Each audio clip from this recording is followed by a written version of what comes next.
kaya dihat natin mahigatupan ang tao nagpadayon sa pagpadayon sa pagpalagay dihat sa bitawan na puro sa Diyos ang sugod, balay sugod sa atong kasi wala ka puro sa Diyos, wala ka nagahimo sa pag-ianghidinhi makahimo man tas pagpamatik sa mga panagday sa radyo, sa television ay mga panagday pero naako'y mga pulong sa Diyos sa pagpapatian pero lang iba tong naata hindi kapila sa balay sa Diyos kaya ang pulong sa Diyos karon mapatian mo ang pulong sa Ginoo balik ima karon dili ka mabalik sa sulod ning tutoy wali sa paualagan sa Ginoo tanan puros naman sa nagapag-upat matupad Pastor Dire sinya tanan nga atong ginawali balik-balik kundi hantod kanang nagapag ko ang mga pulong mga revelation ihatag sa Diyos sa mga tao sa Diyos para makaon sa mga karnero kita anda na mabati kay ang pagpamati nato tatlong mapunay muhatag ka nato direksyon para sa kinabuhi wala sa katapusan ihatag na panahon sa atong manughambal nagasulti sa sinong oras Pastor Brad Maria Pastor Iman Brad Pastor Praise the Lord. Magpapakita natin po yung Diyos. Praise the Lord. Hallelujah. Everybody say praise the Lord. Everybody shout praise the Lord. Hallelujah. Hallelujah. Praise the Lord. Hallelujah. Hallelujah. Praise the Lord. So walang pagtatagal mga kapatid, praise the Lord. Babasahin ko yung salita ng ating Panginoon. So hindi tayo magsitayo with our respect the Word of God. So babasahin mo ang mga salita ng ating Panginoon. Matatagpuan po dito sa Book of John, chapter 4, verse 23 to 24, mga kapatid. Praise the Lord. So pakinggan natin ang salita ng ating Panginoon sa mga nakakalam ng verse ng salita ng kapatid. Parang mangingibago tayo mga kapatid dahil ginagamit ang verse nito coming to worship, divine worship mga kapatid. But now, basahin ang salita ng ating Panginoon na mayroon kong kapahayagan ng ating dakilang Diyos. Praise the Lord. Sa mga pagtatagal, basahin ang salita ng ating Panginoon sa John chapter 4 verse 23. Datapwat, dumarating ang oras na dumarating ang oras at ngayon nga nasasambahin ng mga tunay na mananamba ang Ama sa Espiritu at katotohanan. Sapagkat hinahanap ng Ama ang mga gayon na maging mananamba sa Kanya.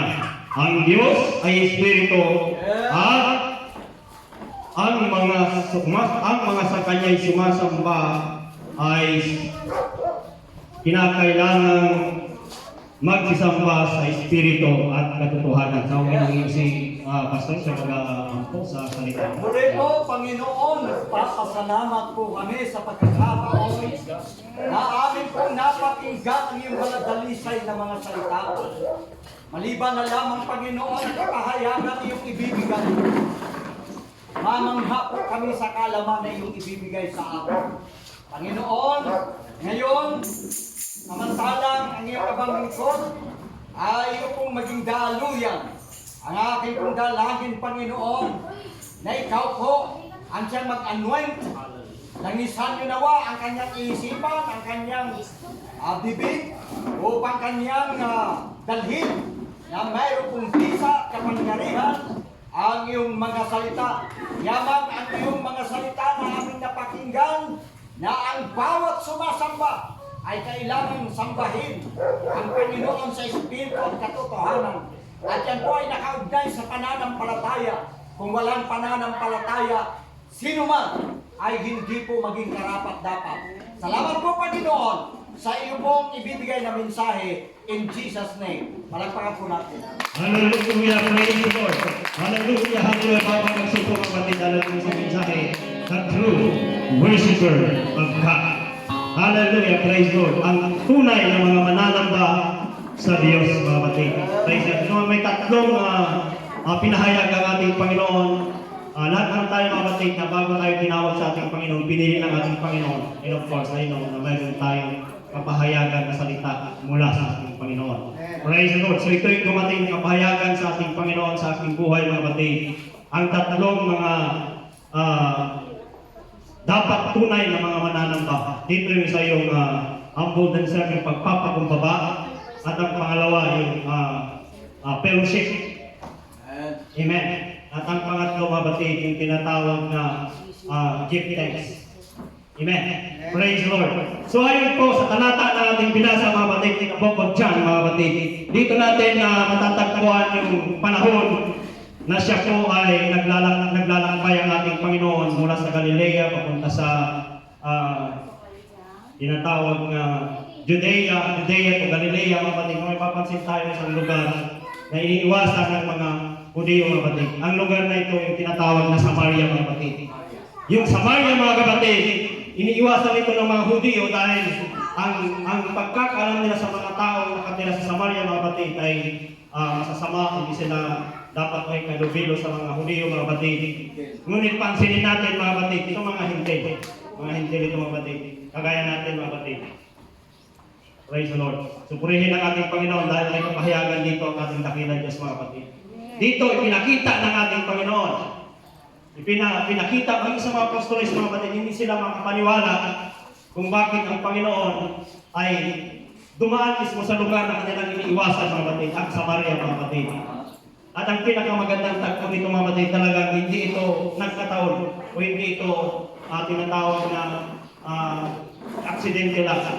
Talagang ito yung pagkakataon, mga kapatid, na pinakita ng ating Panginoon na dumating isang babae, mga kapatid. Praise the Lord. Pinakita ng ating Panginoon yung tunay, yung totoo talaga ng mga tao na may pagpapakumbaba, mga kapatid. Iniwan na ang ating Panginoon ang kanyang trono, mga kapatid, sa langit. Nagkatawang yung alipin, mga kapatid. So, yun yung pagpapakumbaba, mga kapatid. At ang pangalawa doon, mga kapatid, natin maiintindahan yung fellowship, mga kapatid. Amen. May mga Kristohanon sa mga igsoon, praise the Lord. Dahil alam nila na sila yung nasa katotohanan, minsan, mga kapatid, parang yung kanilang katawan, yung kanilang sarili, inilalayo nila sa mga tao. Alam nila na may kasalanan, na hindi nila alam na sila rin may kasalanan. Amen. Praise the Lord. Napakaganda itong mensahe ito, mga kapatid. Pag binanggit kasi natin yung talata doon, mga kapatid, alam ko na pumasok sa isipan niyo, mga kapatid, ginagamit yung word sa iyo. Sinasabi ko nga bago mag-worship service, mga kapatid. Amen. Ginagamit, ini-encourage yung salitang yun to worship sa ating Panginoon. Pero dito, malalaman natin, mga kapatid, kung ito ang sumasamba sa ating Panginoon. Yun yung tinatawag, mga kapatid, yung pangalawa, yung fellowship na napakahalaga sa bawat isa sa atin, mga kapatid ko. Praise the Lord. Dahil lang tayo dito sa mundong ito, mga kapatid. Dahil lang tayo ng kasalanan, mga kapatid. Huwag natin arihin na tayo ay walang kasalanan. Huwag natin arihin na tayo ay malinis sa harapan ng ating mga kapwa-tao, mga kapatid. Dahil yung pinakamahalaga sa lahat, mga kapatid, yung ating fellowship. Paano ma-appreciate ang ating Panginoon kung hindi ka nagpakita ng mabuti sa iyong kapwa. Amen. Hindi ibig sabihin minsan may mga sumasampalataya sa ating Panginoon, kinakailangan makarating ako every Sunday sa bahay ng ating Panginoon. Yes! Correct naman yun, mga kapatid. But ating intindihin ang salita ng ating Panginoon. Ang aking pagkaintindi, mga kapatid, every Sunday.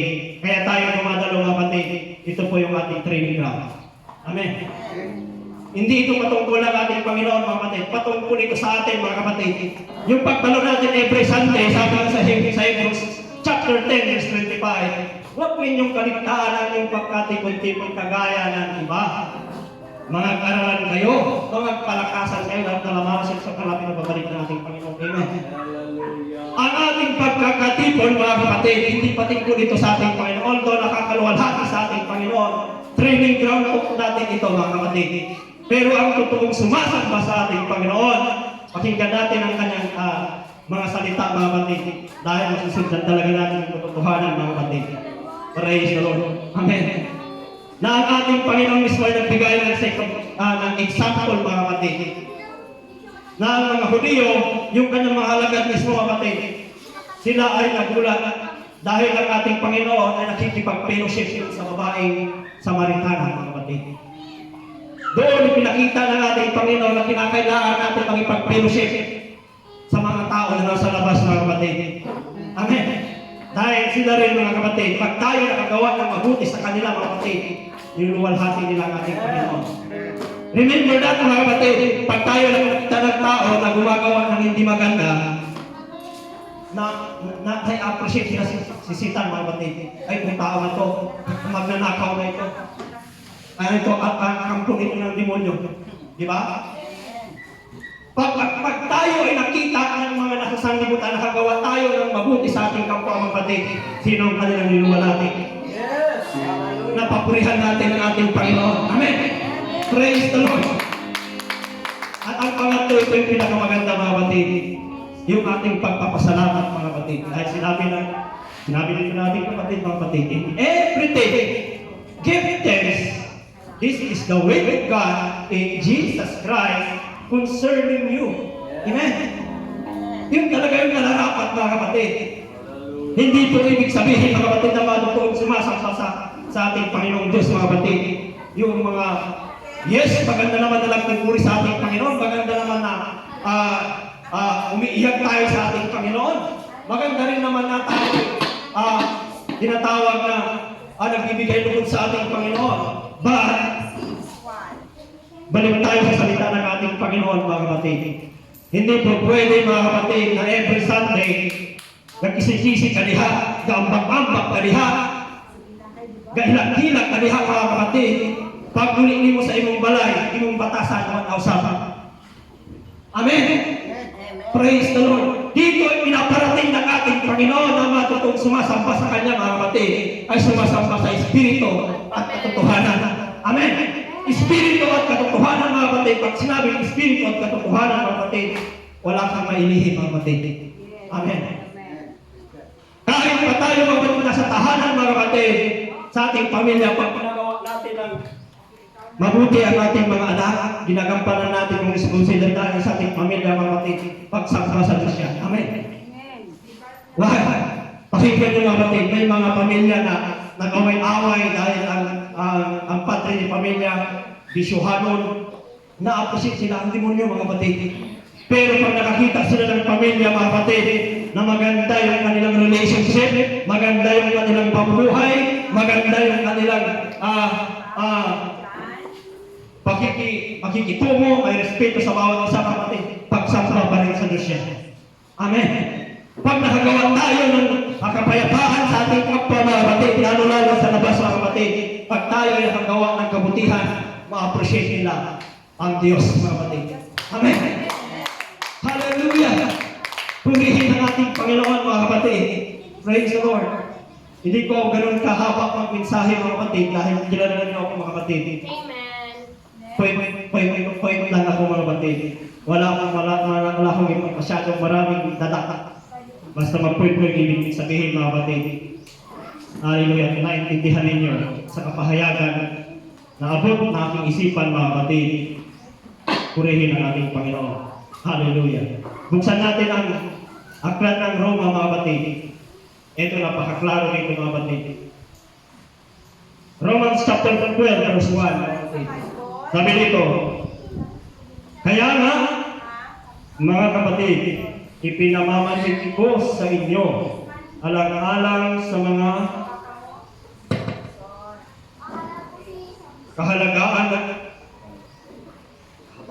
kahabagan. Hallelujah.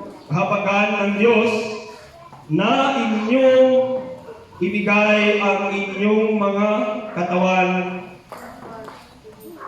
na ahing buhay, banal at kaya-aya sa Diyos, na siya ninyong karapatang pagsamba.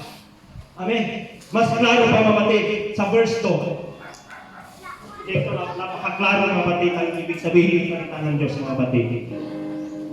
Sabi dito, huwag kayong magsiyaon sa sanglibutan ito, kundi mag-iba kayo ng sa pamagitan ng pagbabago ng inyong pag-iisip upang mapatunayan ninyo kung alin ang mabuti at kaaya-aya at kaya-ayang lubos na kaloob ng Diyos. Amen. Klaro mga kapatid, na ang ating pamumuhay mga kapatid, praise the Lord, kinakailangan ito yung ating mga kilos, yung ating pamumuhay, yung ating pag-iisip. Hindi naman masama mga kapatid na tayo po ay magkaroon ng trabaho. Yes, magtrabaho ng mga kapatid. Pag nagtrabaho ka ng ayon sa order ng inyong nakakataas mga kapatid, ginampanan mo ang trabaho ng maayos, pagsangka pa rin sa Diyos yan. Amen. Praise the Lord. Pag mayroon tayong mga negosyo mga kapatid, ginawa mo ang tama mga kapatid, hindi ka nagsisinungaling, wala kang inaaping tao, pagsangka pa rin sa Diyos yan mga kapatid. Nagpakita tayo ng maganda sa ating kapwa. Nagbigay tayo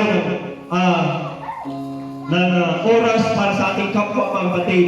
Hindi tayo nagmakasarili mga kapatid, pagsangka pa rin sa Diyos yan. Amen. Praise the Lord. Is that meaning na hindi na tayo mag-attend sa Sunday mga kapatid? Dahil ang pag-attend every Sunday sa gawain ng ating Panginoon, ito yung training ground mga kapatid. Dahil pag tayo po ay nasa langit mga kapatid, hindi na natin kailangan mag-training mga kapatid. Dahil alam na natin ang gagawin. Amen. Praise the Lord. Pero habang nandito pa tayo sa lupa mga kapatid, kinakailangan natin yung ating pamumuhay na bibigyan natin ng papuri ang ating Panginoon. Hallelujah, praise God. Tumayo tayo lahat mga kapatid ko. Praise the Lord. Hallelujah, hallelujah, hallelujah, hallelujah. Let us all worship at one time. God is great and He is worthy to be praised. Praise the Panginoon, wala po kami tayo sa hanggang sa inyo. Ang aming mga matatapat na hallelujah. Ang aming katuwang Panginoon. Ang aming pag-iaalay sa inyo. Yes, ang buhay na alay. Upang ikaw ay sampahin sa Espiritu at katotohanan. Salamat po Panginoon, nalaman po namin ang iyong mga salita. Dahil hindi lahat ng pagsamba ay iyong tinatanggap. Ngunit salamat Panginoon sa mga katotohanan na aming narinig. Na ang tunay na pagsamba Panginoon ay ang pagsamba sa Espiritu at katotohanan. Naroon ang kapakumbabaan ng puso. Naroon Panginoon ang pagmamahalan. Naroon Panginoon ang pagsamba na tanging sa iyo lamang. Kaya Panginoon ngayong umaga, hayaan niyo po Diyos na ikaw ay minsan pa itataas po namin sapagkat wala po kaming may bibigay sa iyo na pinaka-the best na alay kundi ang aming pong sarili Panginoon. Hallelujah, hallelujah, hallelujah, hallelujah. Dapat ka nga sambahin. Dapat ka nga ang iyong kamanalan na iyong kalabihan sa iyong pangalan.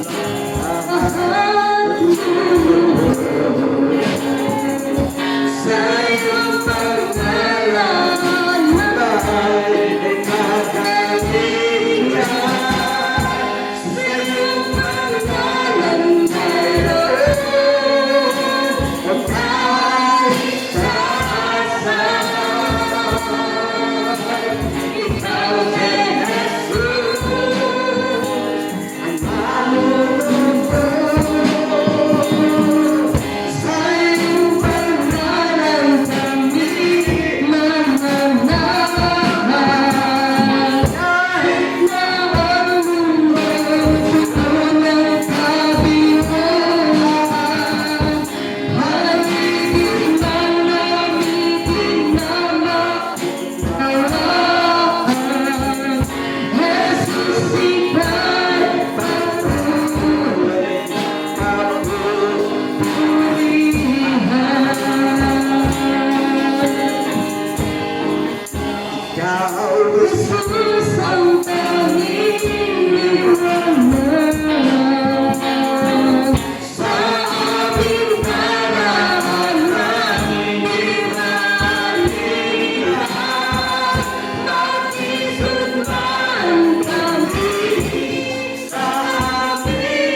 kanyang alam ay may kapatawaran ng kasalanan. Sa pamamagitan ng kanyang kapangalan, meron po tayong kaligtasan. Ay ating kaligtasan ay nakamampan natin dahil sa pangalan ng Panginoon, walang ibang pangalan na ibinigay sa silong ng langit na subukong nating ikinagligtas. At yan po ang dahilan kung bakit isinisigaw natin, tinataas natin ang pangalan ng Panginoon. Dahil sa pangalan ng Panginoon, ang lahat ng tuhod, lahat ng dila, at magsasabi, siya ang hari ng mga hari, Panginoon ng mga Panginoon. Hallelujah! Come on, church! Come on, church! Kami lolo, kami dito, hanggang na kamay. Wala patungan. Kami dito minsan pa. Sa loob ng isang linggo, isang bisis lang tayo nagkaroon ng pagkakataon na magkasama-sama. Ibigay na po natin. Hallelujah! Hallelujah! Ibigay na po natin ang lurusan, ang nararamdaman para sa ating Panginoon. Kailangan pagpawisan po tayo kung sa trabaho, pinapawisan tayo kung sa exercise, pinapawisan tayo. Bakit hindi tayo pinapawisan na magpuri sa Panginoon? Yaman ang ating lakas, ang ating buhay. Galing sa ating Panginoon, ibalik natin sa Kanya ng mundo.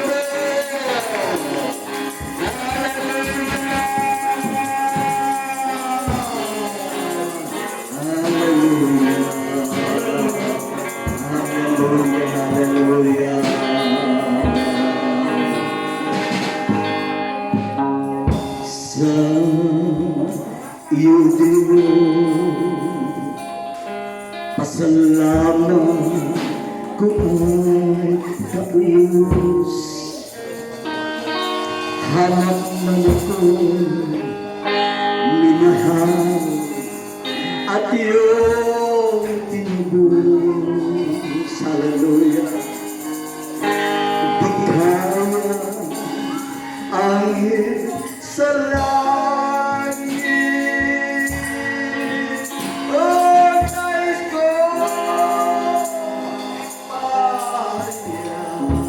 hallelujah. Panginoon, ang lahat sa iyo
and one more time. Let us offer and offering it to the Lord.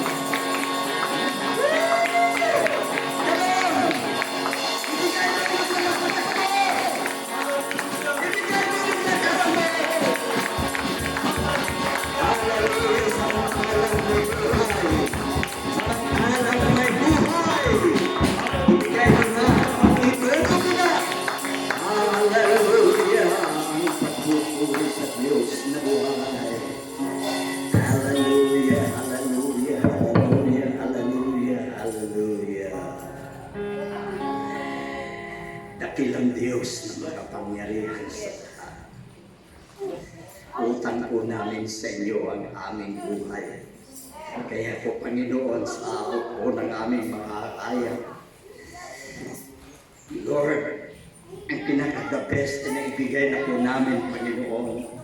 Wala na po kami iba pang maihahandog, kundi, Panginoon, ang aming lakas, ang aming inig, ang aming pagpupuri, ang aming pasasalamat. Ito po, Panginoon, ay naging mabagong samyo sa iyong presensya. Kaya, O Diyos, bago po namin lisanin ang lugar na ito, nawa, Panginoon, na-impress po namin kayo. Nawa, Panginoon, ang aming mga pagpupuri, ang aming mga pagsamba, ay yun na pong tinanggap, Panginoon. Hallelujah! Salamat ang aming mga tinig. Ito po ay naging mabagong samyo. Gaya ng mga susunuging alay, ang mga pagpupuri. Ito ang katataw kahintulad sa mga susunugin ng unang lumang tipan ng mga hayop na kung saan ang amoy nito, ito ang iyong tinatanggap, ang aming mga pagpupuri naway umusok din, Panginoon, at dumating sa iyong sinapupunan at iyong tanggapin upang sa gayon sa isang linggo ng aming pakikibaka, panibagong mga challenges, mga problema, ang mga aming kakaharapin. Panginoon, naka-recharge na po kami. Lord, all charge na po, Panginoon, upang kami managumpay sapagkat ang iyong mga salita nagsasabi, greater is He that is in me than he that is in the world. Kaya, Panginoon, naangkin po namin na kami po ay mananagumpay sa buong sanglinggo. Lord, kiniklaim po namin, Panginoon, ang ibibigay na tagumpay sa linggong ito. Salamat, Panginoon, sa iyong patuloy at walang sawang kalinga at pag-iingat sa aming buhay, O Diyos. Ang bawat kapatiran, ang bawat mga anak ng Panginoon na nasa loob ng santuaryo, maging doon po sa mga kapatiran hindi namin nakakapili. Panginoon, sila din naman, patuloy niyo pong gabayan at ingatan, maging sa kanilang mga hanap buhay o araw-araw na gaawain. Proteksyonan mo po at cover us with your precious blood. Salamat po, Panginoon. Hallelujah. Sa panibagong sigla, sa panibagong kalakasang binigay na sa aming mga kaluluwa. Tanggapin niyo po, Panginoon, minsan po ang aming taus-pusong pasasalamat, ang lahat ng papuri tanging sa iyo lamang. One more time.